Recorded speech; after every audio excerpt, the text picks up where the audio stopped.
অন্যমনস্ক থাকায় ঠিকভাবে খেয়াল করে না তিতিরের কথাটা। তিতির উত্তরের আশায় হাসি মুখে চেয়ে থাকে মায়ার দিকে। তানি ভ্রু কুঁচকে প্রথম থেকে চেয়েছিল মায়ের পানে। ওকে এরূপ অন্যমনস্ক দেখে তানি শয়তানি হেসে এগিয়ে যায় মায়ের পানে। মায়ের পেছনে দাঁড়িয়ে হঠাৎ বিকট চিৎকার করে বলে ওঠে, মায়া আপু, তোমার মাথার উপরে দুটো তেলাপোকা বেলি ড্যান্স করছে। মায়ের ধ্যান ভাঙে তানির চিৎকারে।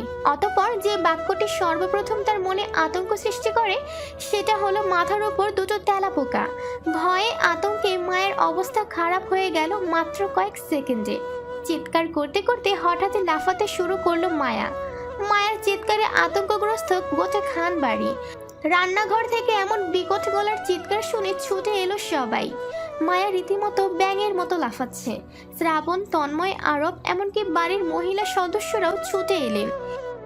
ঈশাকে চুলার পাড়ে দাঁড়িয়ে থাকতে দেখে সবাই প্রথমে ঈশাকে নিয়েই আতঙ্ক বাড়ল। শ্রাবণ দৌড়ে এসে ঈশাকে টেনে নিয়ে গেল অন্য পাশে। উদগ্রীব গলায় জিজ্ঞাসা করতে লাগলো, আফিয়া বেগম, নূপুর বেগম, মরিয়ম বিবি সবারই একই ভয়। হঠাৎ কানে ভেসে আসলো মায়ার গলা, ঈশাকে ছাড়ো, ওর কিছু হয়নি, হয়েছে আমার। সবার দৃষ্টি এবার মায়ার উপর। শ্রাবণ মায়ের আপাদমস্তক একবার দেখে বলল, মায়া কান্না করে ফেলবে এমন ভাবেই বলে উঠল। অনেক কিছু। শ্রাবণ ঈশার হাত ছেড়ে মায়ের দিকে আসতে নিলে তানি শ্রাবণকে থামিয়ে দিয়ে বলল, কিচ্ছু হয়নি ভাইয়া, মায়া আপু অযথা ভয় পাচ্ছে। তুমি তো বললে আমার মাথার উপরে দুটো তেলাপোকা। মায়ের মুখে তেলাপোকা শুনে সবাই একসাথেই বলে উঠল, তেলাপোকা। ও হ্যাঁ, তেলাপোকা। তানি আর পারল না নিজেকে সামলাতে। ঈশাও তাই, সঙ্গে তিতির আর তুতুনও যোগ হলো। সশব্দে হাসতে লাগলো চার বোন। বাকিরা ভরকানো দৃষ্টিতে তাকিয়ে রইল তাদের পানে। মায়া ভ্যাবাচাকা খেয়ে আছে। হাসছে কেন ওরা? ভাবতে গেলে তার একটি কথা মনে পড়ে, আর সেটা হলো, মায়া আপু, মায়ার রাগান্বিত হলো নিজের বোকামোর কথা ভেবে। কথাটা সে ভালো করে না শুনে রিয়েক্ট করে ফেললো। পরক্ষণে রাগ হলো তানির উপর। ও আসছে থেকেই মেয়েটা একটার পর একটা কাণ্ড করেই যাচ্ছে। এই যে একটু আগেই তো কফি দেওয়ার নাম করে এক মগ গরম কফি ওর ওড়নায় ঢেলে দিয়েছে।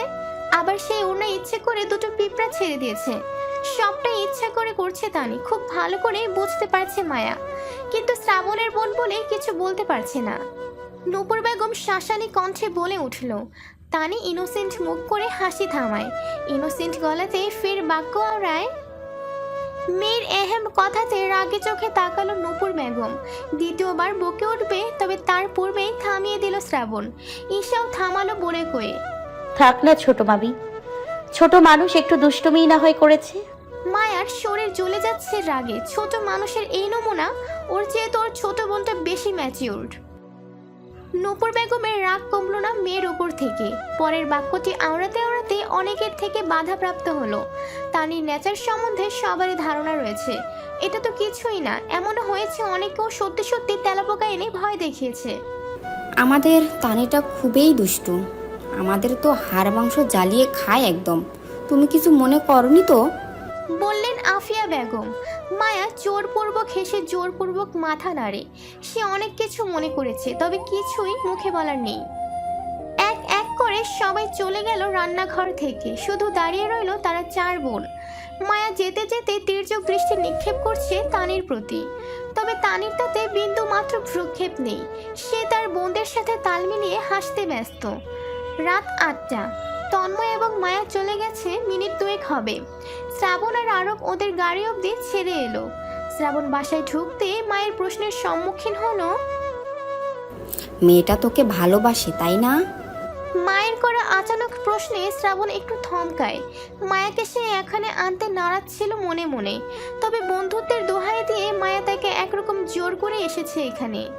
আফিয়া বেগমের মুখে আধার নেমে এলো, বলল, আশ্চর্য, তাহলে তুমি ওকে এ বাড়িতে কি করে নিয়ে এলে? একবারও আমাদের কথা ভাবলে না? আমাদের ছাড়া একবার ঈশার কথা ভাবতে। ওর কাছে ব্যাপারটা কত সহনীয় ছিল ভেবে দেখেছো? শ্রাবণ মায়ের মুখে চেয়ে অসহায় গলায় বলল, সরাসরি না বলতে পারতে হবে তোমাকে। এটা কোনো মজার বিষয় না শ্রাবণ। অনেক কারখুট পুড়িয়ে ঈশাকে তুমি বিয়ে করছো।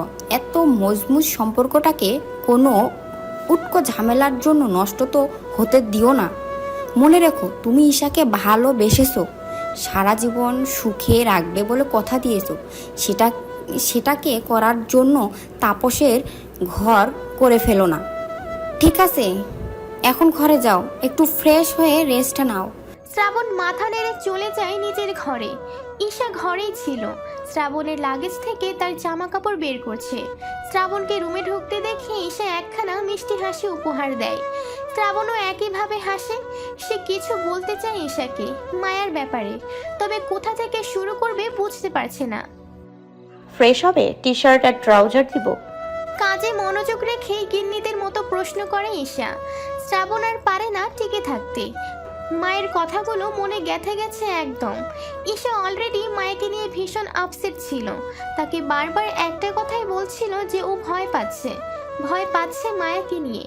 যদি কোনোভাবে তাকে কেড়ে নেয় মায়া। ঈশা ভাবনাগুলো আবান্তর হলেও কষ্টটা অবান্তর ছিল না একদমই। বোঝে সে। শ্রাবণ ছুটে আসে একরকম। ঈশার প্রশ্নের পুনরূপ জবাব না দিয়েই পেছন থেকে আঁকড়ে ধরে ঈশাকে। ঈশা হকচকিয়ে যায় শ্রাবণের কাণ্ডে। ভরকে যাওয়া গলায় কিছু জিজ্ঞাসা করবে ভাবলো, তার পূর্বে শ্রাবণ ওকে নিজের দিকে ঘুরিয়ে নিয়ে ওর ঠোঁট জোড়া প্রগাঢ় ছোঁয়ায় আলিঙ্গন করলো। ঈশা মুষড়ে গেল শ্রাবণের গম্ভীর স্পর্শে। অনুভূতিদের তীব্র যাতনার ভেতর থেকে যেন ভাঁজ হয়ে গেল ঈশা। এসব অনুভূতিদের সাথে পাল্লা দিতে দিতেই শ্রাবণ পেছন থেকে দরজাটা আটকে দিল। ফের ঈশাকে নিজের বাহু ধরে আষ্টে পৃষ্ঠে জড়িয়ে নিয়ে পুনরায় ওর ওষ্ঠদ্বয়কে স্পৃষ্ট করলো নিজের অধর দ্বারা। দুজন দুজনাতে আষ্টে পৃষ্ঠে থাকাতে অবস্থাতেই শ্রাবণ ঈশাকে নিয়ে গেল বিছানায়। আর সময় নিল না অপ্রয়োজনীয় কোনো ভাবনাতে। ঈশাকে নিয়ে শুয়ে পড়ল। এবার ওর ঠোঁট ছিঁড়ে নেমে এলো গলায়। উন্মাদ হয়ে যায় ক্ষণেই। কি করছে সে জানে না, তবে এই মুহূর্তে ঈশাকে কাছে না পেলে সে আর টিকে থাকতে পারবে না এই ধরনীতে। এমতাবস্থায় ঈশার কাতর গলায় ছোট্ট একটা শব্দ ভেসে এলো, তুমি ঠিক আছো? শৈত্য প্রবাহ শুরু হয়েছে। শীতের মৌসুমেও গড়ে গড়ে বৃষ্টিতে সিক্ত হচ্ছে ধরণী। আলোহীন আবদ্ধ ঘরটায় কেবল ঊর্ধ্বশ্বাসের উঠানামা। ঈশার করা প্রশ্ন দিতেই শ্রাবণ হুঁশের দেশে ফিরে আসে। তড়াক করে ঈশাকে ছেড়ে উঠে বসে সে। ঘন দীর্ঘশ্বাসের ওঠানামা খানিকটা স্থগিত করে করুণ গলাতে বলে শ্রাবণ উঠে যেতে নিলে আচমকা টান অনুভব করে বা হাতের তর্জনী আঙুলের। শ্রাবণ ঘাড় ফিরিয়ে পেছনে তাকালে দৃষ্টি যায় মনোহরিণীর আকুল অক্ষিপটে। কিছু বলছে তার অক্ষিপট, কোনো বার্তা দিচ্ছে হয়তো। শ্রাবণ আপন মনে বোঝার চেষ্টা চালালো, তবে কতটুকু বুঝলো জানা নেই। সে চেষ্টা চালাতে চালাতে পুনরায় বসলো আগের জায়গায়। ঈশা শুয়ে আছে পূর্বের স্থানে। শ্রাবণ ব্যাকুল নয়নে দৃষ্টি বুলালো ঈশার মুখ বিবরে, বলল। ঈশা না সূচক মাথা নাড়ে, ঠিক শ্রাবণের ন্যায় ব্যাকুল হয়ে বলে, নিজের বউকে ভালোবাসবে তাতেও অনুমতি নিতে হয় বুঝি? বড্ড বোকা তুমি, পাষাণ। শ্রাবণের ভেতরটা রক্ত শীতল হয়ে উঠল। ঠোঁটের কোণে জমে গেল তুষ্ট হাসি। ঈশার মুখ পেপড়ে স্থির দৃষ্টি রেখে বলল, ঈশা অভিমানী গলায় বলল, তা নয়তো কি?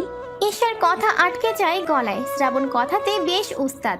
কথা দিয়ে মানুষ পটিয়ে ফেলতে পারে। এই যে এখন এহেম কথাতে যে ঈশার হৃদস্পন্দন লক করে দিল, সে খবর আছে কি তার?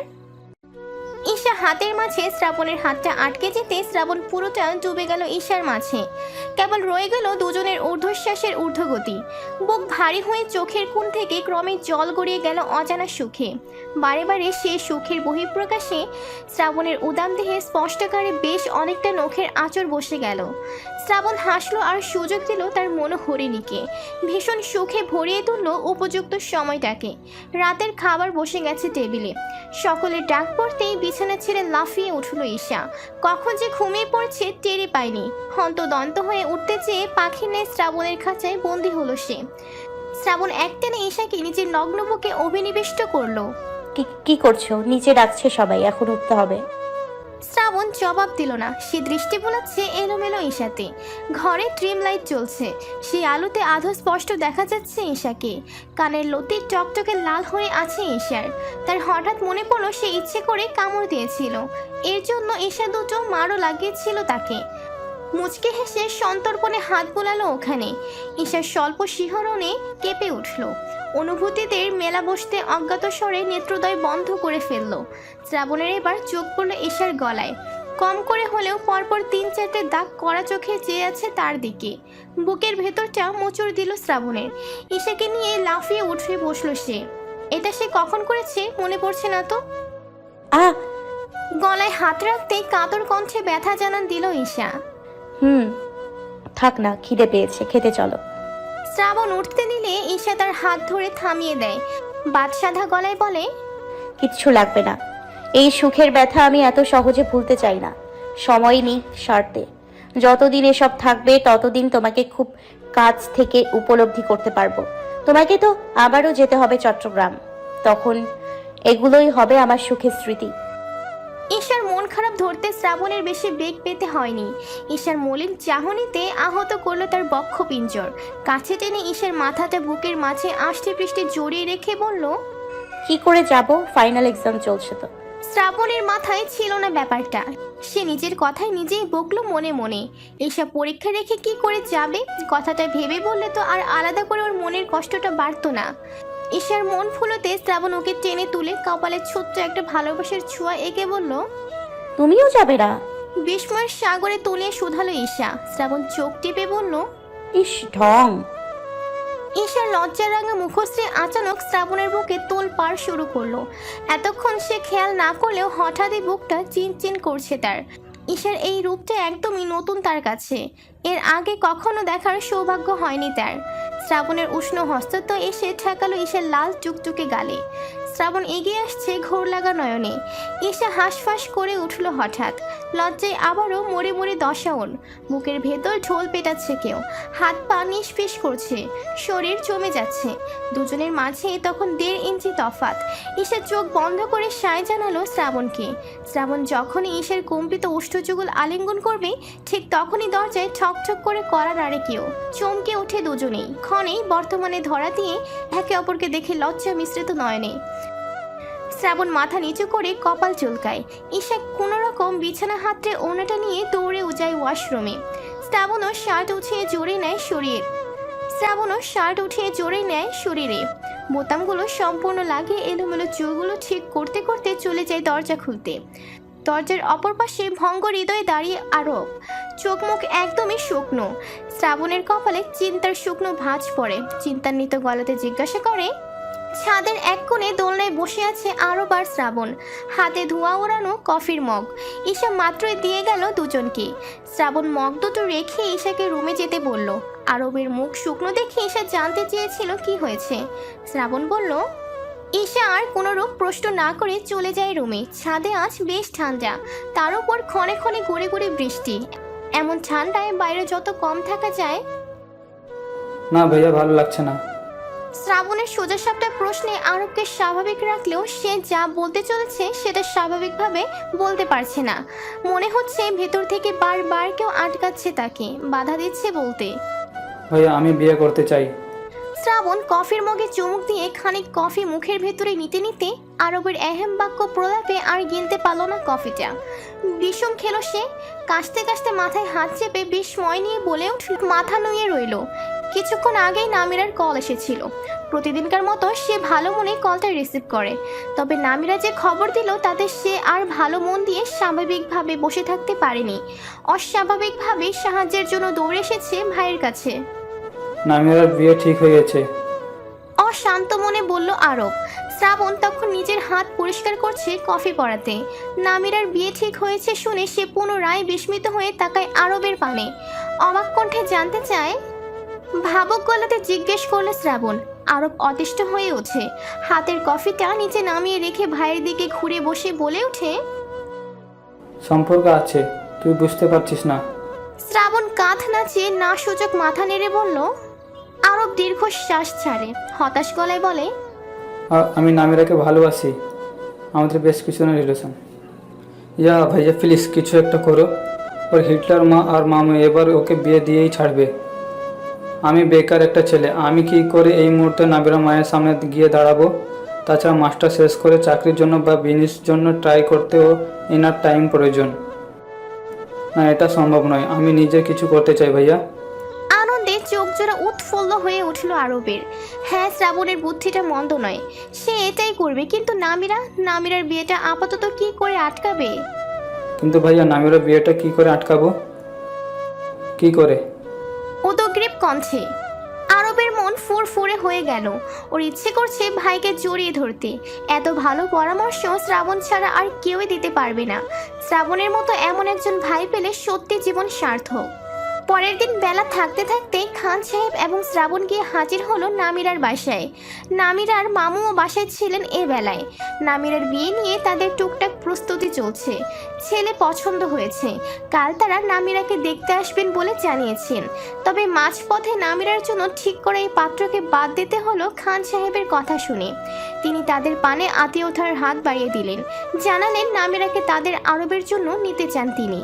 আরব ভালো ছেলে, নম্র ভদ্র, এমনকি ভবিষ্যতে ভালো কিছু করারও সামর্থ্য ওর মাঝে আছে।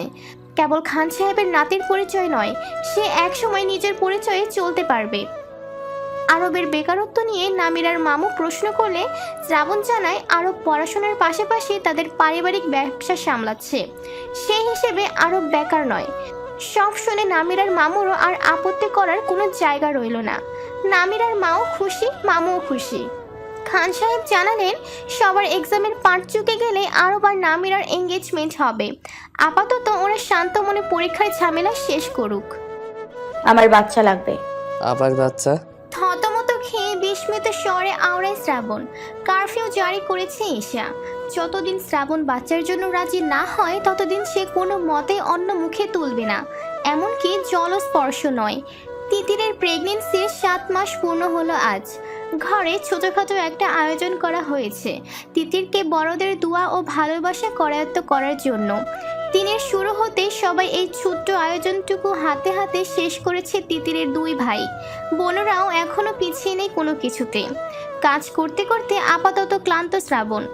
ঘরে ঢুকে বিছানায় গা এলিয়ে দিতেই রেকর্ডিংয়ের ন্যায় বেজে উঠল ঈশা। ফুল চার্জড হয়ে মন খারাপের সুরে বলল কথাটা। হ্যাঁ, বাচ্চা। আবারও শুনতে চাও? আমার বাচ্চা লাগবে, নয়তো আমি বাড়ি ছেড়ে চলে যাব। মুখ ভার করে অন্যদিকে ফিরে বসলো ঈশা। শ্রাবণ দীর্ঘশ্বাস ছাড়লো। এখন বাচ্চা? ঈশার পড়াশোনার মাঝামাঝি শ্রাবণ কিছুতেই বাচ্চা নিতে রাজি নয়। অ্যাটলিস্ট অনার্স কমপ্লিট হলে ভেবে দেখবে সে। ও গড, এই মেয়েকে নিয়ে আমি কই যাব? তোমাকে কোথাও যেতে হবে না, যেতে। আমিই চলে যাব অনেক দূরে, বহু দূরে। এদিকে এসো। বুকের ওপর হাত চেপে ঈশাকে ডাকলো শ্রাবণ। ঈশা একবার চেয়ে পুনরায় ফিরে গেল অন্যদিকে, অর্থাৎ সে আসবে না। তাই শ্রাবণ ঈশার হাত টেনে নিয়ে এলো বুকের উপর। ঈশার মাথাটা বুকের সাথে চেপে ধরে রাখলো কিছুক্ষণ। ঈশা তবুও শান্ত হলো না, অশান্ত মনে হাঁসফাঁস করতে লাগলো। শ্রাবণ ওর মাথায় হাত বুলিয়ে দিয়ে অনুদ্ধত গলায় বলল, বাচ্চা লাগবে? হুম এখনই? হুম আর পড়াশোনা? পড়াশোনা লাগবে না, চাই না। তাহলে শুরুতেই বন্ধ করে দিতে। অযথা এত টাকা খরচ করে পড়া কেন? ঈশার মুখ ভার হয়ে গেল দ্বিগুণ হারে। ছিটকে সরে গেল শ্রাবণের বুক থেকে। তীব্র বিস্ময় নিয়ে শুধাতে চাইলো, তুমি আমার টাকার খোটা দিচ্ছ? কিন্তু পারলো না। তার আগেই শ্রাবণ ওর ভুল ভেঙে বলে উঠল, আমাদের জীবনের কোনো কিছুকেই তুচ্ছ করে দেখা উচিত নয়। একটা আগে শেষ করো, পরেরটা আপনা আপনি চলে আসবে। ঈশা মানতে পারলো না শ্রাবণের কথাটা। তবে এটাও বুঝে গেল ও না খেয়ে মরে গেলেও শ্রাবণ বাচ্চার জন্য রাজি নয়। সকাল থেকে কিছু খাওনি, সবই কিন্তু চোখে পড়ে আমার। এসব অনিয়ম আমার কাছে চলবে না। এবারের কথাটা একটু গম্ভীর হয়ে বলল শ্রাবণ। ঈশা দমে গেল। রাগ বা অভিমান কোনোটাই আর প্রকাশ করতে পারল না। তার আবদার, অভিমান কিংবা বাচ্চামোর সবটাই শ্রাবণের গম্ভীরতার আগে। শ্রাবণ দুম করে রেগে গেল। তার কপালে যে শনি আছে সেটা ঈশার অজানা নয়। চলো, খাবে কিছু? শ্রাবণ বিছানা ছেড়ে উঠে দাঁড়ালো। কথাটা বলতে বলতে ওয়াশরুমে ঢুকে চোখে মুখে পানি দিয়ে ছিটে দিয়ে এসে ঈশাকে নিচে নিয়ে গেল। নিচে আসতেই খান সাহেবের মুখোমুখি হলো দুজন। ঈশা পাশ কাটিয়ে চলে গেল রান্নাঘরে। শ্রাবণ বসলো খান সাহেবের সাথে। খান সাহেব চিন্তান্বিত হয়ে কথা পারলেন, আজ নারাসার বিয়ে কার্ড পাঠিয়েছে করছে। আচ্ছা, তাই নাকি? এ তো বেশ ভালো কথা। হ্যাঁ, যাবে তোমরা? আমরা বলতে তুই যাবে না? আমার শরীরটা কদিন ধরে বেশ খারাপ যাচ্ছে, আমি যেতে পারবো না। খান সাহেবের শরীর খারাপ, অথচ শ্রাবণ জানে না। শ্রাবণ উত্তেজিত হলো খানিক, অস্থির গলাতে জিজ্ঞাসা করলো, তোমার শরীর খারাপ অথচ আমাকে কেউ জানালো না? ব্যস্ত হয় না দাদা ভাই, এই বয়সে এসব একটু আধটু হয়েই থাকে। না দাদাজান, শারীরিক অসুস্থতা কোনো হেলাফেলা করার জিনিস নয়। তুমি চলো, আমি এখনই তোমায় ডক্টরের কাছে নিয়ে যাব। শ্রাবণ খান সাহেবের হাতটা ধরে উঠাতে চাইলে তিনি বারবার না করতে থাকেন। শেষ অবধি শ্রাবণ পারে না তার সাথে, হার মেনে বলে, ঠিক আছে, আজ না হোক কাল বা পরশু আমি তোমাকে নিয়ে যাব। অমিতকে চিনো তো, আমার বন্ধু? রূপার ছেলে। হ্যাঁ হ্যাঁ, ও এখন বড় ডাক্তার, কদিন আগেই ডিগ্রি পাস করেছে। অনেক দিন ধরে বলছে দেখা করতে, কাল তোমাকে নিয়ে যাব। না করবে না একদম। তুমি অযথায় ব্যস্ত হচ্ছ। আমি কোনো কথা শুনবো না। দু হাতে দুটো শাড়ি ঈশার, একটা ফুল ব্ল্যাক আর একটা অন্যটা ফুল রেড। গাঢ় লাল রঙে ঈশাকে বরাবরই নতুন বউ মনে হয়, তাই সে খুব ভালো করে জানে শ্রাবণ তার জন্য কোন রংটা বাছাই করবে। রেড? একবার দেখেই বলল শ্রাবণ। ঈশা মুচকি হেসে কালো শাড়িটা আলমারিতে তুলে রেখে বলল, জানতাম তোমার পছন্দ মুখস্থ হয়ে গেছে আমার। তাই নাকি? তাহলে সারাক্ষণ বাচ্চা বাচ্চা না করে আমার মনের কথাটা মেনে নিলেই তো পারো। এই যে কথা বন্ধ হয়ে গেল। আচ্ছা, আমি কি তোমার খারাপ চাই বলেই বলি? তুমি কি বোঝো না? বুঝি। তাহলে মুখ ভার হয়ে গেল কেন? এমনি। তিতিরের হাইয়েস্ট আর 2 মান্থ নতুন সদস্য অলরেডি আসছে আমাদের বাড়িতে। ওকে নিয়েই আমরা সবাই মেতে থাকবো। ওকে আমাদের পর বলো। না। যত যাই বলা হোক এই বিষয়ে ঈশার মন পাবে না শ্রাবণ, এই কথা সে খুব ভালো করেই জানে। তাই মন ভুলাতে এগিয়ে যায় ঈশার সন্নিকটে, কাছে টেনে বারংবার তাকে ছুঁয়ে দেয় ভালোবাসার গভীর স্পর্শে। ঈশা ক্ষণকালের জন্য ভুলে যায় সব কথা। শাড়ি পরে ড্রেসিং টেবিলের সামনে দাঁড়ালো ঈশা। শ্রাবণও রেডি, সাদা শার্টের উপর ডার্ক রেড ব্লেজার জড়িয়ে নিল। চুলগুলো ঠিক করতে করতে আর চোখে তাকালো ঈশার পানে। ঈশা তার লম্বা কেশগুলো খোপা বেঁধে নিল। গলায় পড়লো বড় পাথরের কাজ করা একটা নেকলেস, কানে তারই টপ ডুল। মুখে সামান্য পাউডার ঘষে ঠোঁটে হালকা রঙের লিপস্টিক দিয়ে পাশে তাকাতে চোখে চোখ পড়ল শ্রাবণের। ঈশা ভ্রু কুচকায়। তাকিয়ে আছো কেন? কিছু কি কম হয়েছে? শ্রাবণ কিছু বলে না, সে চোখের তৃষ্ণা মেটাতেই চেয়ে থাকে। ততক্ষণে ঈশা আরেকবার দেখে নেয় নিজেকে, কিছু কম হলো কিনা। পরক্ষণে ভেবাচেকা খাওয়া গলায় বলল, পুনরায় আয়নার দিকে নিজেকে দেখতে দেখতে জিজ্ঞাসা করে ঈশা। শ্রাবণ ওর অস্থিরতা দেখে মুচকি হাসে। নিজেদের মাঝে সামান্য দূরত্বটুকু ঘুচিয়ে নিয়ে 1 ইঞ্চি ব্যবধানে দাঁড়ায়। ঈশার সম্পূর্ণ মুখপেবর নিজের 2 হাতে নিয়ে সামান্য উঁচিয়ে ধরে তার মুখোমুখি।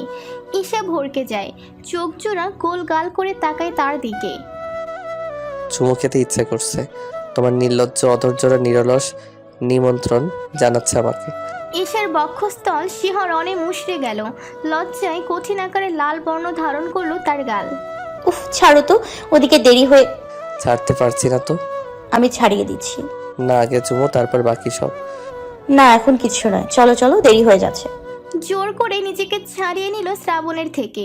শ্রাবণ চোখ দিয়ে শ্বাসে বোঝালো, যখন ধরবো তখন কেঁদেও কুল পাবে না। ঈশা ওসবে একদমই পাত্তা দিল না। সে নিজের কাজে মনোনিবেশ করলো। নিজের শাড়ির সাজ সব ঠিকঠাক করে শ্রাবণের ব্লেজার ঠিক করে বের হলো একসাথে। নীলাশের বিয়েতে গুরুজনের বাদে সবাই এলো। শ্রাবণ, ঈশা, আরব, তানি, তুতুন, এমনকি তিতিরও। তিতিরের সারাক্ষণ কেবল শুয়ে না হয় বসেই কাটাতে হয়, সেই কথা ভেবে শ্রাবণ বোনকেও নিয়ে এলো। মা অবশ্য বারণ করেছিল, এত হইচইয়ের মাঝে অসুবিধা হতে পারে তিতিরের, কিন্তু কেউ শোনেনি বারণ। কখনো কখনো মায়েদের দুশ্চিন্তাতেই যেন সন্তানের আনন্দ লুকিয়ে থাকে, এই বেলাতেও সেটাই হলো। নীলাশা এমনিতেই ভয়ানক রূপবতী, আর আজ যেন সৃষ্টিকর্তা দ্বিগুণ রূপে ফুটিয়ে তুলেছেন তার সৃষ্টিকে। নীলাশার উপরের ঘরে দেখতে এলো ঈশা আর বাকিরা। ঈশা তিতিরকে ধরে ধরে সিঁড়ি পার করালে ইতিমধ্যে সব সিঁড়ি পেরিয়ে নীলাশার রুমের সামনে চলে যায় তানি। নীলাশার রুমের সামনে পৌঁছালেও রুমে ঢুকলো না সে, আপাদের জন্য অপেক্ষা করতে লাগলো। তবে সেই অপেক্ষা কেউ একজন দীর্ঘায়িত করতে দিল না। হাতে হ্যাচকা টান খেয়ে ওখান থেকে উধাও হয়ে গেল তানি। ঈশারা উপরে উঠতে উঠতে তানিকে আর খুঁজে পেল না, তাই আর অপেক্ষা না করে ঢুকে পড়ল নীলাশার রুমে। তানির পেছনে বড় একটা আলমারি, আর সেই আলমারির সাথেই লেপ্টে আছে তানি। শ্বাস প্রচণ্ড গতিতে ওঠানামা করেছে, চোখ জোড়া বন্ধ কোনো অজানা ভয়ের সূত্রপাতে, হাত জোড়া মুষ্টিবদ্ধ, তবে কারোর সুঠাম বাহুর নিকট অবরুদ্ধ। ঠিক 17 দিন 18 ঘন্টা and most probably 30 minute, no 31 minute তুমি আমাকে টানা ইগনোর করেছো। রিজনটা আমি জানতে পারি? খুব কাছ থেকে একটা পরিচিত গন্ধ নাকের ডগায় বাড়ি খেলো তানির। সঙ্গে সঙ্গে তার পরিচিত কণ্ঠস্বর এক অদ্ভুত শিহরণ সৃষ্টি করলো তার সর্বাঙ্গে। বুকের ভেতরটা ডাক চিৎকার পারছে অনবরত, তাই না চাইতেও চোখ জোড়া মেলে সামনে তাকাতে আরেকটু বড় সড়ো ধাক্কা খেলো। রাখতে চাইলো রণচণ্ডীর ন্যায়, কিন্তু পারল না। আরাফের কঠিন অধিকারবোধ তার রাগকে শুষে নিল। তানির হাত জোড়া পেছনে মুচড়ে রেখেছে আরাফ। কারণটা খুবই সহজ, এই মেয়ের মুখের চেয়ে হাতটা বেশি চলে। আরাফ তানির হাতটা আরেকটু শক্ত করে চেপে ধরলে তানি ব্যথায় কুকিয়ে উঠল। আরাফ সঙ্গে সঙ্গে বলে উঠল, যে প্রশ্ন করা হয়েছে শুধু তারাই উত্তর দেবে। ভাই বলতে তানি শ্রাবণকেই বুঝিয়েছে। জানে আরাফ, শ্রাবণকেও সেও তো ভয় পায়, তবে কথায় আছে না, পেয়ার কিয়া তো ডারনা কিয়া। হ্যাঁ, ভালোই তো বাসে সে তানিকে। এই রাগী আর মিষ্টি পাগলি মেয়েটাকে সে ভালোবেসে ফেলেছে, আর এই কথাটা বলেছিল সে তানিকে। আর তারপর থেকে আজ 17 দিন যাবৎ তানি তাকে সমানে ইগনোর করে যাচ্ছে। কি পাষাণ মেয়েটা। ছাড়বো, তার আগে তোমাকে বলতে হবে আমাকে কেন ইগনোর করা হচ্ছে। হক চকিয়ে গেল আরাফ। তো তুমি মেয়ে না ডাকাত? কি সহজ স্বীকারোক্তি তানির। আরাফ কপাল কুঁচকে ফেলল। এবার সে তানির হাত ছেড়ে কোমর জড়িয়ে ধরে নিজের সাথে মিশিয়ে ধরে বলল, ওকে, তাহলে আমি প্রুফ করে দিচ্ছি তুমি ডাকাত নাকি মেয়ে। আরাফের স্পর্শে কেঁপে উঠল তানি, তার চোখ ছানা বড়া। আরাফ এক হাতে তানির কোমর জড়িয়ে ধরে অন্য হাতে তুলে আনলো তানির লম্বাটে মুখ বিবরে। তানি পুনরায় কেঁপে উঠল, তার গলা শুকিয়ে কাঠ কাঠ হয়ে গেল। নিজের অজান্তেই পূর্বের ন্যায় তারা চোখ জোড়া বন্ধ হয়ে গেল। আরাফ মুচকে হাসল। তানির চোখ মুখের অস্থিরতা মেপে আরেকটু কাছে এগিয়ে এলো। তানির নিঃশ্বাস ক্রমশই ভারী হতে লাগলো, ঘন হতে থাকলো। আরাফ সবটাই পর্যবেক্ষণ করে যাচ্ছে সন্তর্পণে, আর মুচকে হেসে যাচ্ছে। আমি তোমার অনুভূতি হতে চাই তানি, আমি তোমার অনুভূতিতে মিশে যেতে চাই, আমি তোমার হৃদয়ের স্পন্দন হতে চাই, আমি তোমার হৃদয়ের যন্ত্রের মালিক হতে চাই। আমাকে একটা সুযোগ দাও, আমি একটা সুযোগ চাই। আমি তোমাকে আমার ভালোবাসায় রাঙিয়ে তুলতে চাই, আমি চাই তুমি আমার হও। ছিটকে কয়েক কদম পিছিয়ে গেল তানি। ঘন নিঃশ্বাস বিসর্জন দিতে দিতে চোখ তুলে তাকালো আরাফের পানে। আরাফ অসহায় চোখে তাকিয়ে আছে ওরই পানে। কি করুণ তার চাহনি, যেন এই ভালোবাসার অভাবে তার মৃত্যু হবে। তুমি কি কিছু বলতে চাও না? কিন্তু কেন? আরাফ থমকে গেল। তানি তাকে ভালোবাসে না, সত্যিই কি বাসে না, নাকি বাসতে চায় না? তার কোনো কমতি কি তানিকে বাধা দিচ্ছে ভালোবাসতে? আমাকে ভালো না বাসার কারণ? তোমার কি অন্য কাউকে ভালো লাগে? কিছু তো একটা জানতে হবে তোমাকে।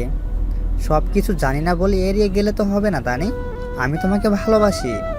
আরাফ স্তব্ধ হয়ে গেল। এরকম হয় নাকি? ভালোবাসা আবার বিরক্তিকর বস্তু হয়? কি আজব। ভোর 6টায় অ্যালার্মের বিপরীতে যদি কাকের ওই বিশ্রী গলার কাকা আওয়াজ শুনতে হয়, তবে যে কারোরই মেজাজ তুঙ্গে চড়ে যাবে। ইশারও তাই হলো। বিরক্তির স্পষ্ট ছাপ কপালের শীর্ষে নিয়ে উঠে বসলো। শীতের দিন, দিবস যতটা ব্যস্ত সমস্ত হয়ে ছুটে যায়, রজনী ততটাই ধীরগতিতে কদম ফেলে। তাই সকাল 6টায় শীতের দিনে ভোর রাত। উষ্ণ বিছানা ছেড়ে উঠতে বড্ড আলসেমি লাগছে ঈশার, তবুও ছাড়তে হলো।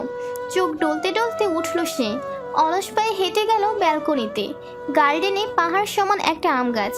কাকটা ওখানেই বাসা বেঁধেছিল ভালো কথা। এমন কাকা করে ঘন্টা বাজিয়ে লোকের ঘুম হারাম করা থেকে খুব জরুরি। পানি ছুঁড়ে মারল ঈশা। কাকটা সরার নামই নিচ্ছে না, কেমন পাষাণের মতো ডেকেই যাচ্ছে। মেজাজ খারাপ হলো ঈশার। এ কেমন বিচার সাত সকালে? খিদে পেয়েছে তোর? খাবার খাবি? ডাকিস না মা, অসহ্য হচ্ছে খুব। পাগলের ন্যায় একা একা প্রলাপ বকে যাচ্ছে কাকের সহিত। কতক্ষণ পর পুনরায় নতুন করে বিরক্ত হয়ে রুমে চলে এলো। ভাবছে আবারও শোবে, কিন্তু শুলো না। বিছানা হাতড়ে ওনার ফোনটা নিয়ে চলে গেল নিচে। চা বানাবে। চা খেতে খেতে শ্রাবণকে কল দিবে। দুদিন আগে মানুষটার সাথে শেষ কথা হয়েছে। আজ দুদিন ধরে কাজের চাপে একদমই লাপাত্তা। শীত শীত লাগছে ঈশার। ওনার না এনে চাদর টানলে বেশি উপকার হতো, কিন্তু পুনরায় পা চালিয়ে রুমে যেতে ইচ্ছে করছে না। তাই ওসব ভাবনা ছেড়ে নিচে চলে এলো। আজকের দিনে শুরুটাই কেমন এলোমেলো লাগছে, কেমন অদ্ভুত, যেন ডিসেম্বর বিদায়ের তীব্র বেদনা ছড়িয়ে পড়েছে সারা ঘরময়। শেষ সিঁড়িটা পার করতে কেমন হোঁচট খেয়ে পড়তে নিল ঈশা। পড়ল না, সাহায্যের জন্য হাতের কাছে পেয়ে গেল কিছু একটা। বুকে হাত চেপে বড় করে দম দিল ঈশা। ওরে বা দোষ কি? এই সাত সকালেও ঘরটা কেমন আমাবস্যার ন্যায় হয়ে আছে। আর একটু হলেই যেত পড়ে। কে ওখানে? বুকের ভেতরটা ধড়াক করে কেঁপে উঠল ঈশার। ফাঁকা ঘরে যে কোনো কিছুরই শব্দ বড্ড জোরে হয়, আর সেটা যদি হয় কারো কথা, ঝনঝন করে বেজে উঠল। ঈশা চোখ বড় বড় করে সম্মুখে তাকালো। সিঙ্গেল সোফাটায় অন্ধকারে বসে আছে কেউ। ঈশা নিজেকে ধাতস্থ করার চেষ্টা করলো। এমন কাক ভরে নানাজান ব্যতীত কেউ নয়। ও প্রলম্বিত নিঃশ্বাস ছেড়ে গলা ছাড়লো। ঈশা জবাবের আশায় রইল, কিন্তু এরপর আর কোনো জবাব এলো না সামনের দিক থেকে। ঈশা ভাবলো নানাজান নামাজের পর অনেক দোয়া দুরুদ পড়েন, হয়তো তাই পড়ছেন। তাই আর ওসবে নিজেকে বেশি ঘাটালো না। খুব সাবধানে চলে গেল রান্নাঘরে। গ্যাস অন করে পানি বসালো। ফের ক্যাবিনেটের সাথে হেলান দিয়ে দাঁড়িয়ে ফোনটা হাতে নিল। এবার সে শ্রাবণকে কল করবে। দুটো দিন খুব সহ্য করেছে, আর করবে না। কাজে গেলে বাড়িতে বইয়ের কথা একদমই ভুলে যায়। অদ্ভুত পুরুষ মানুষ। ঈশা ডায়াল করবে শ্রাবণের নাম্বারে। এমন সময় হন্তদন্ত হয়ে ছুটে এলো কেউ। ঈশা দ্বিতীয়বারের মতো ভয়ে চমকে উঠল। বড় মামি? আফিয়া বেগম ঢুকলেন রান্নাঘরে। তিনি পেছন থেকে ঈশার গলা পেয়ে দাঁড়িয়ে পড়লেন, হাতে পানির খালি গ্লাস। ঈশা সেদিকে একবার দেখে প্রশ্নবিদ্ধ মুখ করে আফিয়া বেগমের দিকে তাকালে আরো ভীত হলো। চোখ মুখ কেমন শুকিয়ে আছে আফিয়া বেগমের, যেন 3 রাত নির্ঘুম কাটিয়েছে মানুষটা। কি হয়েছে? তোমার চোখ মুখ এমন লাগছে কেন? পানি লাগবে? শেষ প্রশ্নটি ঈশা আফিয়া বেগমের খালি গ্লাসটিকে নির্দেশ করে জিজ্ঞাসা করলো। আফিয়া বেগম নিরুৎসাহিত ঈশার উৎকণ্ঠায়। সে সেসবে কান না দিয়ে ঈশার হাতটা চেপে ধরে সামনের দিকে খানিকটা টেনে নিয়ে বিপন্ন গলায় বললেন, শ্রাবণকে একবার কল দে তো মা। কাল তুলতে যত দ্রুত সম্ভব